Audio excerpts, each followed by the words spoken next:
Hello guys! Hello. This is for Cancer. Cancer. Welcome dito sa aking channel, Kapalaran 888. Welcome. Alamin natin, Cancer, kung anong messages. Wow! 18, child. Please comment down below sa mga Cancer ko dyan na friends. Okay. And sa mga bagong subscribers, welcome guys. Okay, ang ganda. Ang ganda ng baraha mo.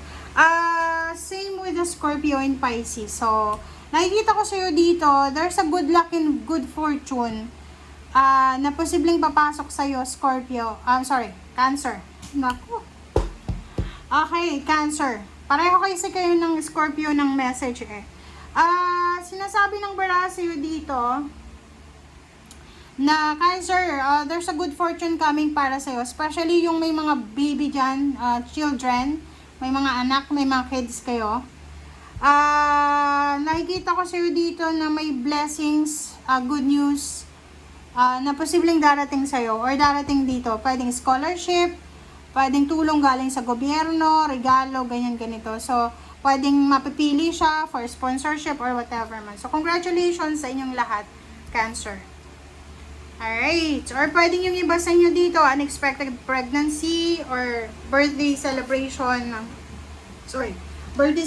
ng anak nyo or anumang mga celebration na related yung bata na yan.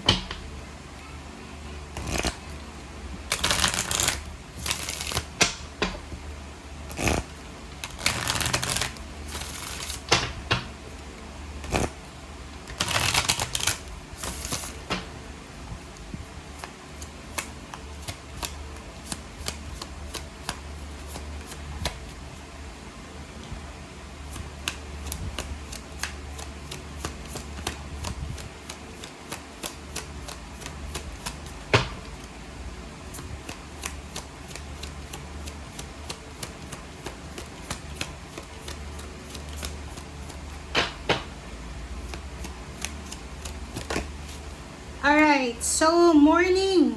Wow, Cancer. Stability. Sinasabi ng baraha sa'yo dito, there's a new beginnings. There's a new start waiting for you. So, may nag-aantay sa'yo na blessings. May nag-aantay sa'yo na biyaya or pagpapala. So, congratulations sa inyong lahat dyan, Cancer. Alright. Let's check. Let's verify.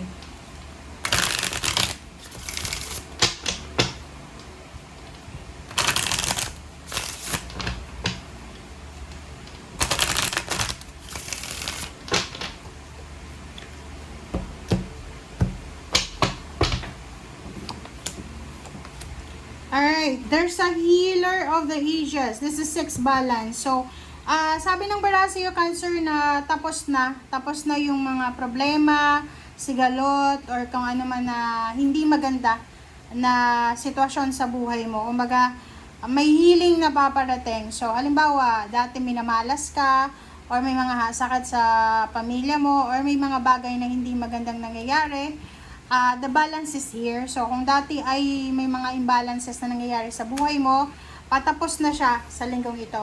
Okay? Patapos na. Alright. So, patapos na kung ano man na imbalances. Mga kamalasan.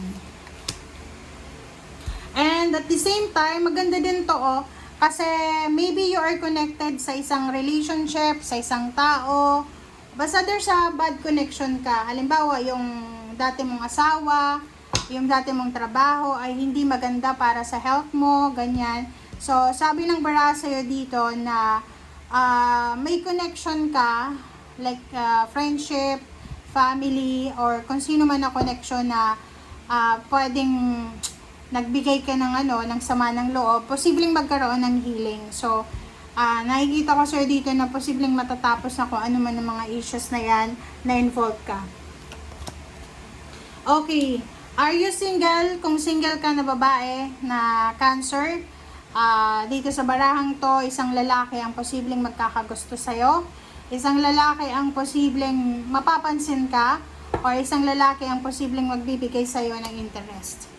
The Garden in the Gate, number 3, May mga mag-asawa dito na Cancer na matagal na silang hindi nagkakaroon ng anak, nabubuntis or kung ano pa man. May mga fertility problems.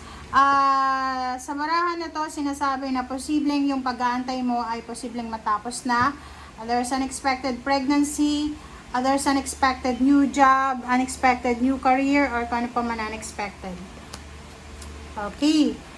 Number 3, blossoming abundance. Yun, ang ganda dito kasi sinasabi ng baraha may mga like bagong relationship, bagong friendship, bagong connections.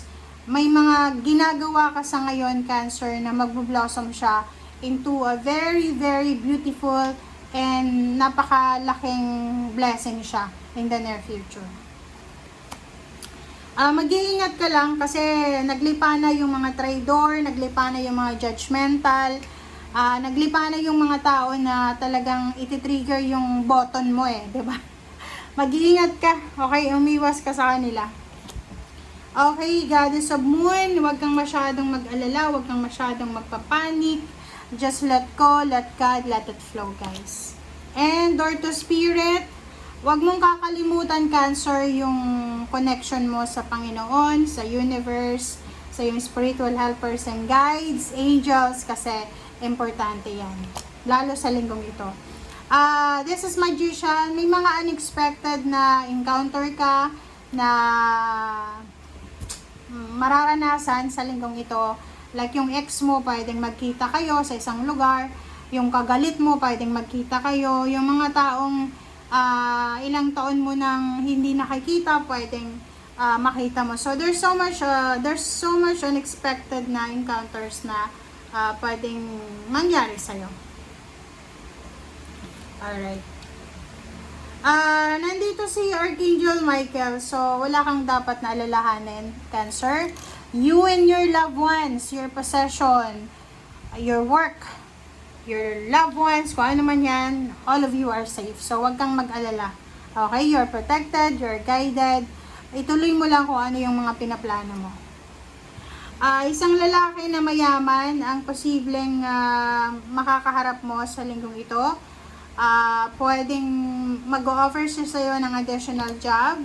Nakikita ko sa'yo dito yung plano mong yumaman, yung plano mong ma-promote, yung plano mong pagkakaroon ng financial balance, ay posibleng medyo klaro na sa ngayon. So, meron din dito na iba na Cancer na kayo ay posibleng nag-iisip, lalo kung lalaki ka na Cancer.